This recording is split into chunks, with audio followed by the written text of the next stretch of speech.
Hey, what's up? Um, yeah, I here we are, ready to discuss the season finale of Daredevil: Born Again on Disney Plus. This this whole season has been so good.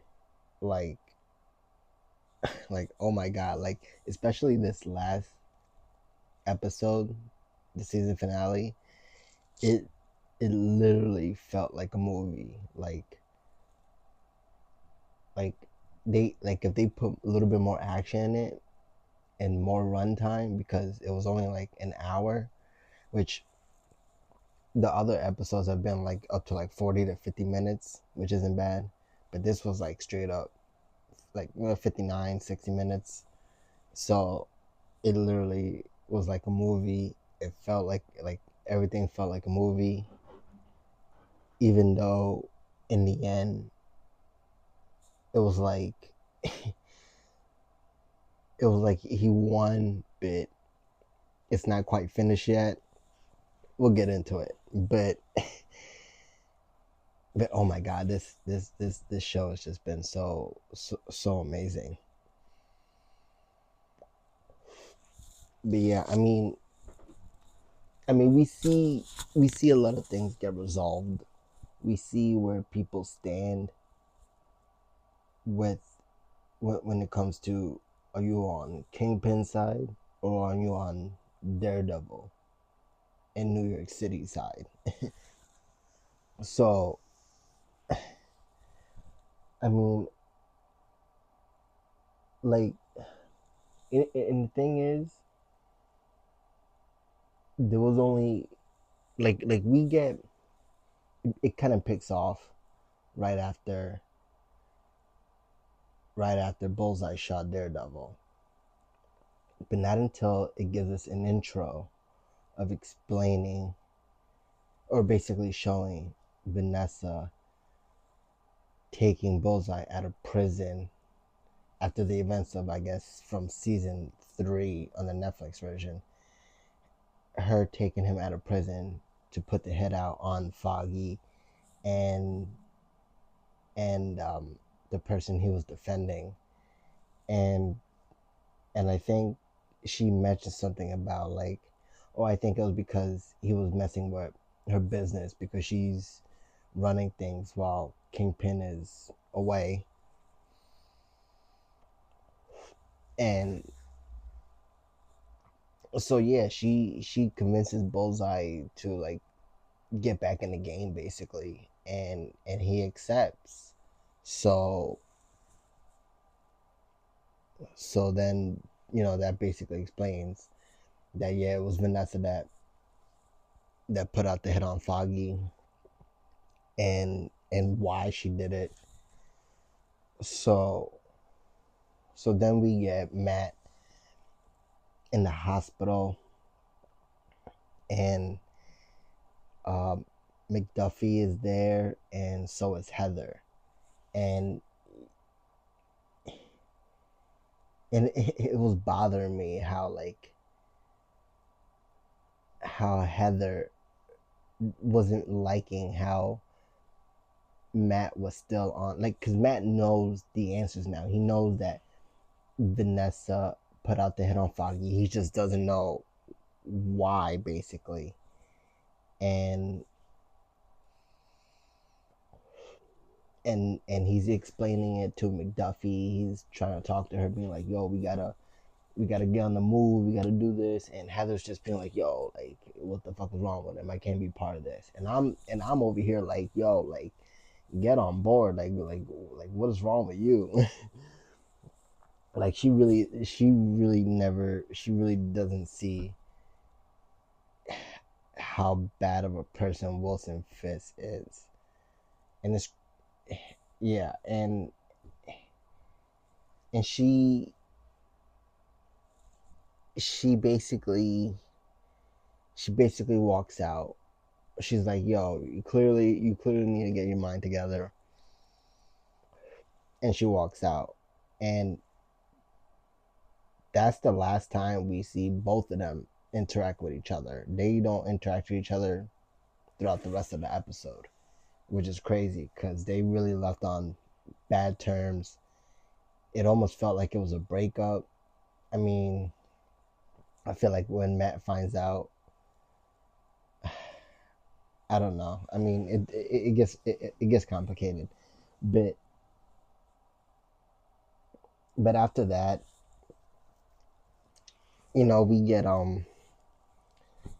we get Kingpin talking about it with Vanessa, trying to just figure out where this is all going right now, and Vanessa basically having to explain why Bullseye was there, and you really can't hide anything from Kingpin. He was already like, "Yeah, I know, I know what you did. Like, you like, the motherfucker knows everything." so yeah, they come to terms with that, and then he goes to his office and he wants to tell them that, like, yeah, let me make a press conference, or put out a statement saying like, yo, he's gonna shut down the city, he's gonna hunt down every vigilante he can, and you have his um his assistant, uh Sheila, I think it was her name, the one who wanted to be his right hand person, but the young kid obviously took that spot. But Sheila is basically telling Kingpin that this is extreme. Like, you shouldn't really be doing this. He's like, I'm the mayor. I could do what I want. Um, and then he has Buck, his real. I guess I don't know if that's much of his right hand man, but that's more of his guy that does his dirty work for him, I guess, basically. And he does know a lot more on the what's going around, like the situation and shit. So Kingpin tells him, like, he wants to keep tabs on Matt Murdock, and then all of a sudden Kingpin is like, he's like, yeah, he's like, it's better that he dies a hero than live as a vigilante, because it'd be hard for him to try to take out Matt Murdock now, considering that Matt Murdock saved his life for him. So he took a bullet for him. So he's like, what, let's make it look like he died in that hospital. And I'm just like, it's like, yeah, classic Kingpin shit. So he sends Buck to the fucking hospital.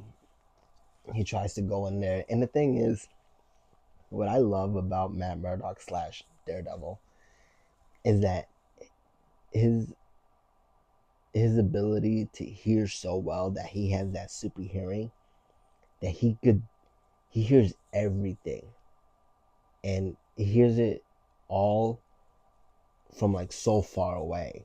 Like, he knew this guy Buck was coming. Like, I guess from the way he wears certain shoes, that he hears it coming. I don't know, but he knew it was him coming. He knew what he was gonna do. He had the syringe ready. The lights went out, and then he goes in his room, and of course he's not there. And I thought Daredevil was gonna like take him out or something, which is what he should have fucking done. There was only one person, and he definitely would have took him out easily. But whatever. And then and that's just so cool. Like, I love that. Like, you really can't sneak up on Daredevil, nor can you lie to him. um, but yeah, he basically escapes the hospital, and it wasn't just the hospital where the power went out. It was the whole city. the whole entire city just went out, and that was after Kingpin had a talk with Con Edison. So I guess this was all Kingpin's work. Um, while also that was also after he also had a talk with Sheila. I think when he also asked her, um, he basically wants to weed out the non-loyal people to the people who are really loyal to him, and he wanted Sheila to let people know that if they're not with him, they could just go home. Which he was also saying it to her, like he's asking her, like, where's your loyalty? If you're not going to be loyal, then you could go home too. And yeah, then that whole thing happened, and which which which you'll see later why why he says that to Sheila. Why Sheila's like, yeah, maybe I got to do something so he knows I'm loyal, which you'll see why. But Matt Murdock ends up back at his place, and and he's just chilling on his couch trying to recover basically from the gunshot that he still had from Wilson Fisk, from saving Wilson Fisk.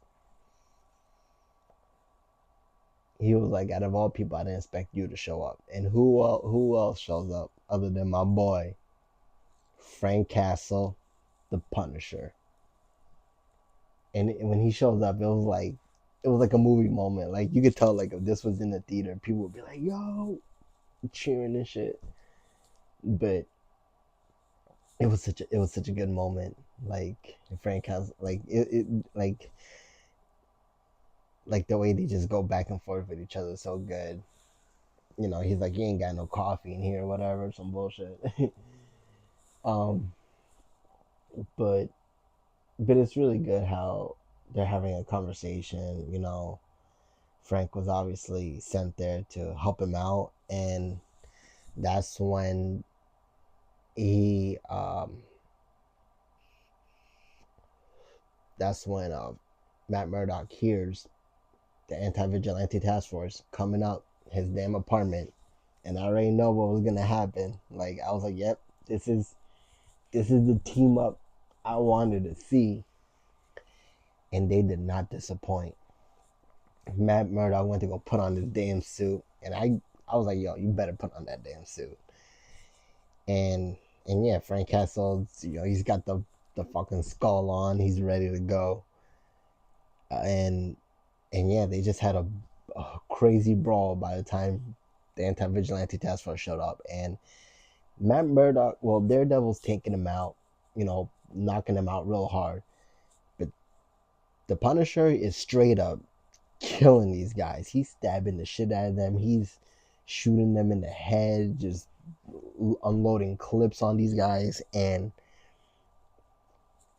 it's just like damn, like this is insane. And even Daredevil's being like, yo, like stop, and like don't kill these guys, like just knock them out or whatever. And he doesn't. He's still not listening. He's really Frank Castle, like the Punisher, is really going to town on these guys, and that's what the actor John Berthnall said, that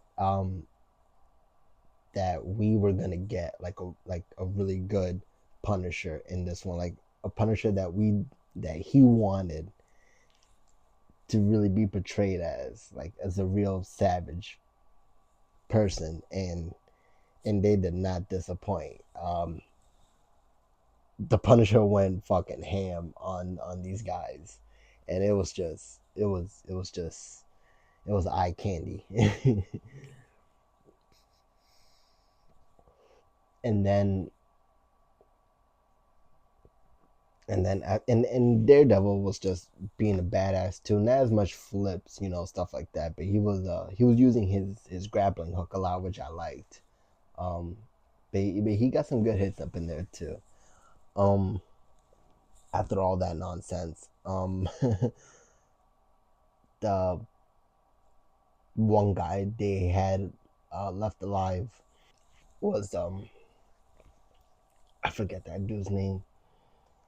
it was the black dude who was he was buddies with the other crooked cop.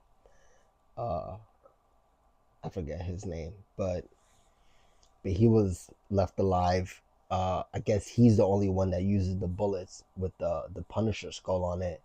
So by that, he knew the Punisher showed Daredevil, and he knew that this guy was the same exact dude. Like it was this actual guy that was the one that shot Hector in the head, and Daredevil wanted to, he was remembering him. He wanted to kill him, but he just knew. He knew he couldn't. And then him and Punisher had the back and forth. Like Punisher, like no. And then there was another guy alive, and Punisher just he's like, "What about him?" And then he just shot him. And Daredevil was like,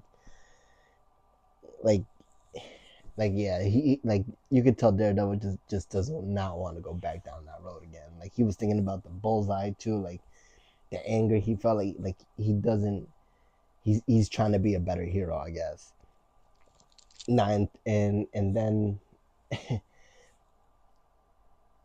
and then a grenade pops in, which he hears, and he gets out of there with the grappling hook.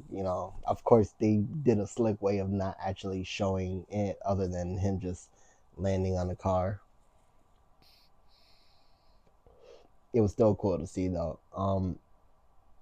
But yeah, and then we get the appearance of Karen Page. The return of Karen Page. She was the one that called Frank Castle. She pops up, and it was really good to see her again, honestly. I mean, at this point, it's not really looking good with Matt and Heather, so I'm like, yeah, bring in Karen to make Matt feel good and remind him how much he basically misses her, and maybe they'll probably end up back together again. I mean, I guess that's what people really wanted. um,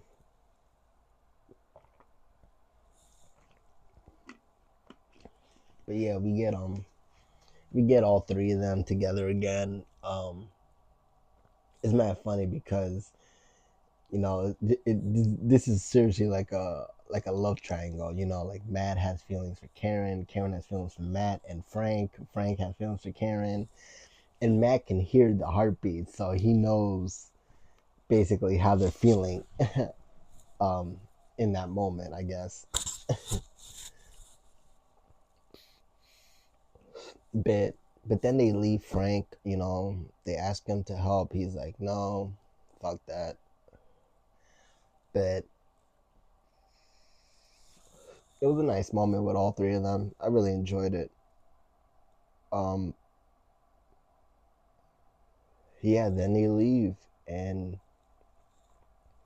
it's Karen and Matt are now onto continuing Foggy's case, trying to figure out what was the big secret, I guess, behind him dismissing the case, I guess, or something, or why he was killed over it.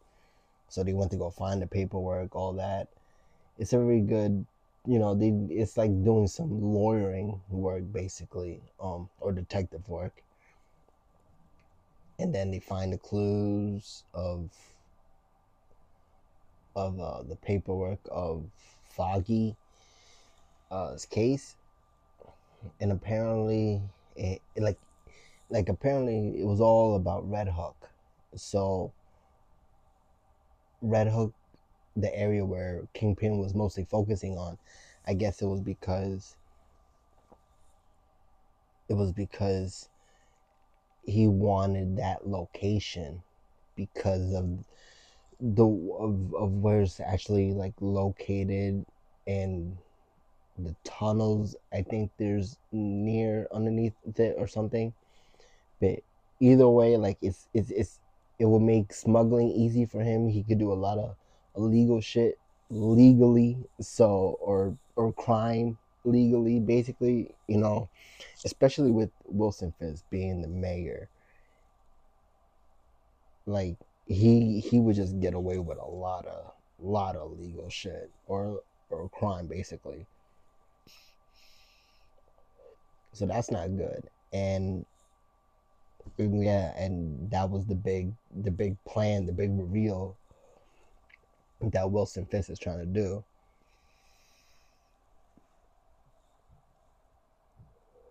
And now that's what Daredevil's trying to do. He's trying to take him down, and him and Karen try to find out where he's gonna be at. So then they go do that, and then we get a good portion of the rest of the episode focusing on Kingpin stuff with Wilson Fisk was basically trying to find out who was loyal and who's not loyal.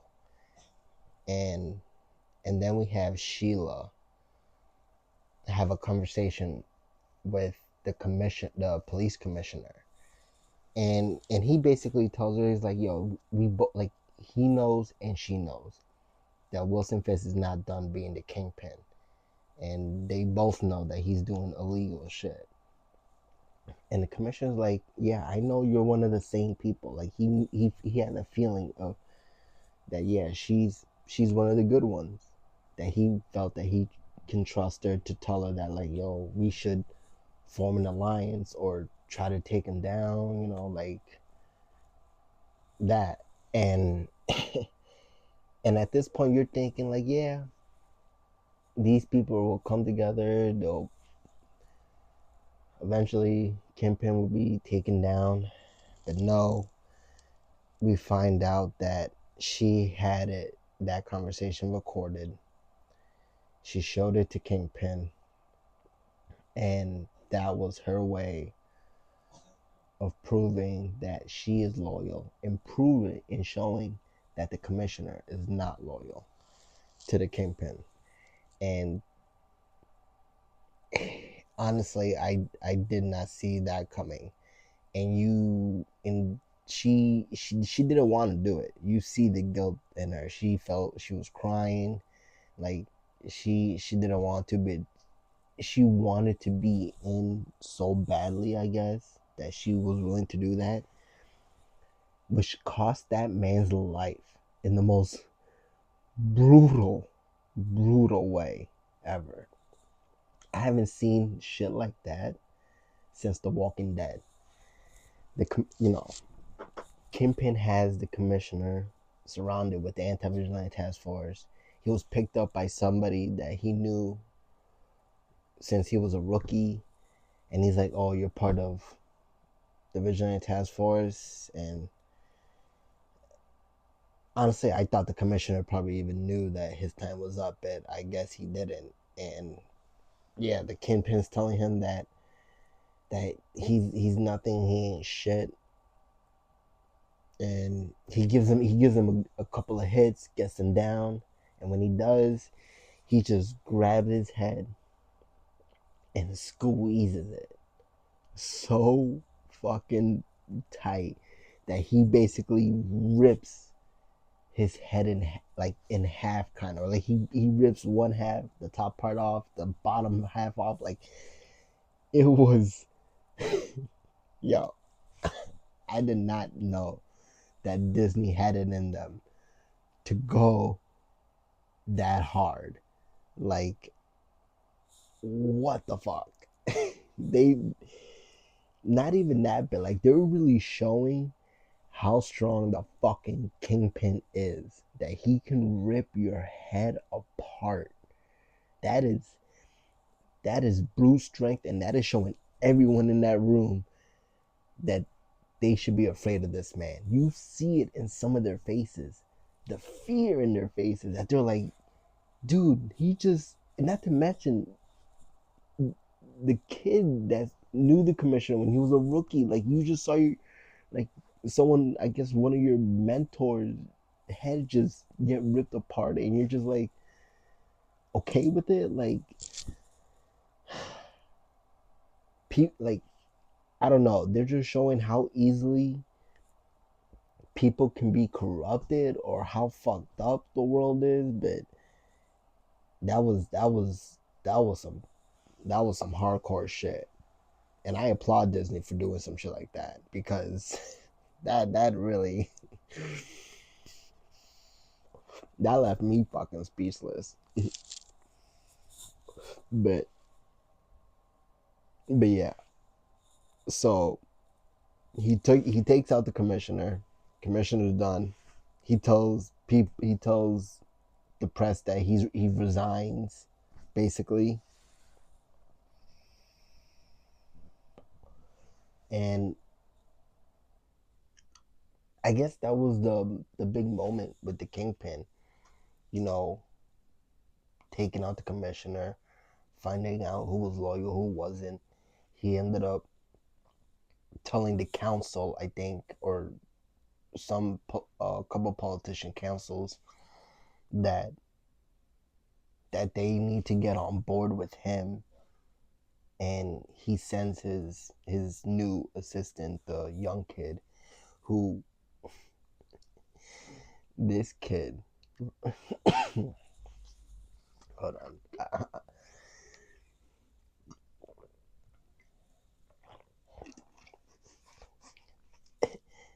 This kid is like reminds me of like someone who's trying to be like Tony Soprano for some reason. Like he has the button up a little open. He has like this very Italian like accent, but it's very all like like yeah, this dude's trying to be Tony Soprano. He wants to be the next kingpin. You can tell, but yeah, like Kingpin is basically running New York. You know, he's um but yeah, he's taking it over. Like he has complete control over the police, the council. He owns the city. He's making it a curfew now to be in by 8. Vigilantes straight up illegal, and he's locking them up, the ones that are vigilantes, and then we get this one little bit of the Punisher hearing on the radio that there's a couple of the task force going to Red Hook. So he's like, you know what? Let me be the Punisher, and he goes over there. He really didn't have a plan. He goes in there, guns blazing, and he takes a lot of them out. He rips them apart too with a blade. He goes complete Punisher mode on these guys, and it is amazing. And you think he's gonna take most of them, like a lot of them out. At this point, I'm also like, why don't they shoot him? Like, you know, but I guess they wanted to keep him alive, and yeah, they take him down, but he took a good amount of them with them, so that's good on him. And we got some good Punisher action. It was good to see that. So that was really nice. But then we find out he's locked up also, and you know, with the other people who try to be vigilantes that Kingpin has locked up, along with the swordsman who's also in there. So he ended up catching him. Um, and it's a shame that we see this as like a citywide event, and we get no Spider-Man. Like he's there, he's in the city, and you're gonna have an event like this, and he doesn't show up. Whatever. That's I blame Sony for that, honestly, actually. but then we get, you know, Matt Murdock, Karen in this in the back of Josie's bar, having a good one-on-one moment, you know, and he tells her that he didn't feel like himself after Foggy's death. You know, he was lost. He was he was trying to find out who he was, I guess, honestly. And that when Foggy died, he wanted to kill Bullseye. Like he explained that he does have like a darkness inside of him, basically. And Karen comfort like made him feel good by saying like, yeah, you do have this darkness, but you also have this the light side. Like you have both, and you know you gotta embrace it. You gotta know when to draw that line, I guess, because when the Punisher even asked him why he take the bullet for Kingpin, even he doesn't know. So the fact that he doesn't know is like it's like that good morality just took over, like that superhero instinct to just save a life, you know, just that just took over. But yeah, like he is now accepting the fact that he is Daredevil. He is, you know, the devil of Hell's Kitchen. He is the good, the bad, you know, whatever you want to call it. But he is accepting that he is a superhero, and if people want to stand behind him, they'll stand behind him. So him and Karen are like, yeah, let's do this. Let's get ready. Like, you know, let's fight Kingpin smart with an army, and that's when he comes out of the back of Josie's pub wearing the full Daredevil suit, and we see a couple people in the room ready to have his back. Like McDuffie,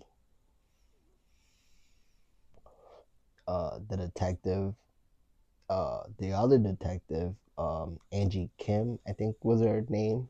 I think I got her name right. Um, but yeah, and then there's the other, like I said, the other detective that that knows his identity. We also have, I think they show like just like other like random cops in there. Um, who else did he show? I don't know. But there's a good amount, and I'm pretty sure they'll show more in the next season. But that's them showing this is Daredevil's team. This is what he's got going on, and Kingpin with his new young assistant who was sitting at a desk pretending to be the next big Kingpin bit. I feel like he better like not getting over his head, because you know that might bite him in the ass later. And they didn't really show much with the BB report. You know, they showed her recording a lot of the chaos going around, and I guess she's just seen defeated. I guess that Kingpin is not like you know taken down, I guess. And BB's not going to be able to talk to the police commissioner now anymore because he's dead. Um, and yeah, and then we get Heather meeting with Kingpin and him asking her to be the head of mental health, the administration of mental health, something like that. And she says yes. I'm pretty sure her and Matt are gonna be done. Her being on Kingpin's side is gonna be rough, but hopefully she will see the evil shit that he's really doing, and you know they're leaving a lot of things for season two now. Like we see what they're building up to for season two. Like this is where people's heads are at now, but we'll see where things go at a season two. Um, because hopefully Sheila would change, because we see her being now loyal to Kingpin after she ended up getting the commissioner killed, basically. So I mean, at this point, she should kind of pay for that one, because that's fucked up. But who knows? Maybe she'll just, you know, try to help King take campaign down out of guilt. But it's crazy because yeah, they have all this stuff leading up to season two,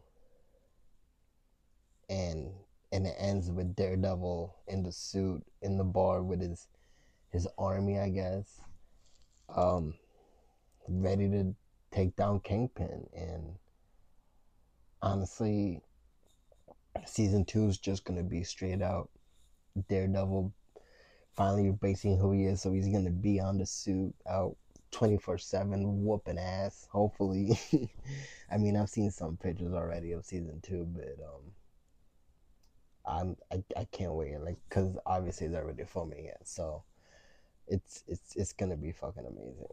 And oh man, I really hope I'm not missing anything else. I mean, Bullseye is out on the loose after trying to assassinate Kingpin. Um, you see him point the rifle at Vanessa first, making you think that oh maybe he was trying to aim at her, but he ends up going for Kingpin. So, but yeah, he's on the loose. So now he's another villain out there that Daredevil has to take down again. But like I said, it'd be nice to see him go up against Hawkeye. So keep him out there. Um, I hope we get Spider Man season two or something. Like he's there. Like he's got to be like like a cameo or something. He doesn't even have to have like a whole like just have him swing by. um, After the credits, we see a little scene with the Punisher in the cage still being locked up by Kingpin, obviously. And at first, I think like, oh, you seen after credits, you're gonna see like something crazy, like a new like a cameo, really, which is what I thought. But no, it was the Punisher still in the cage. He's being all buddy buddy with the guard or whatever, the one of the yeah, basically one of the guards. And he ends up being so slick that he ends up having to wanting to shake the guy's hand, and the guy being dumb enough to yeah, let me shake the Punisher's hand. Even so, yeah, he does that, breaks his arm, obviously gets out. That's all they wanted to show us. That even though we see the Punisher get locked up, he's still somehow smart enough to get himself out. So the Punisher is now free out there running around. So I just really hope we see another Punisher and Daredevil team up again, because that would be freaking dope. This is some stuff that I left out that I wanted to include, because I won't be coming back to the Daredevil review. But one thing that well, there was two things I want to mention. But the first thing is that we got, when I was talking about how Daredevil needed an army, he had people on his side, and one person that they showed was, oh my god, why am I blanking on her name when I said her name so many times before? Hector's niece. Um, I've said her name before too, and I can't believe I forgot. But that's because it's been a while since we came back to her. But we see her out of the hospital. She's on the streets. She sees the anti-vigilante task force, and yeah, we got justice from her actual killer of her dad. But now she's seen this task force that basically put her father down, and I'm pretty sure she will join Daredevil on, hopefully in season two, as the new White Tiger, taking out the anti-vigilante task force, being a vigilante on the streets. Maybe we'll see her in the suit. Who knows? She could tear up her dad's old suit to make it fit to her style. But it was really great to to see her in the end being like, I would it would have been nice to see her in the bar too, to like be on Daredevil's side. But I'm pretty sure we'll see her definitely do some vigilante work. And the second part was about the Punisher. Now, one thing that I forgot to mention about the Punisher was that after he took down so many of the anti-vigilante task force, when he basically butchered like half of them, um, they took him alive and they sat him down. And the main crooked cop, he tries to talk some sense into him, saying all of these guys are wearing this symbol on their chest, saying that they idolize Frank Castle. They idolize the Punisher. They support in what he does, obviously because of what how they're dressed. But yeah, they definitely support him.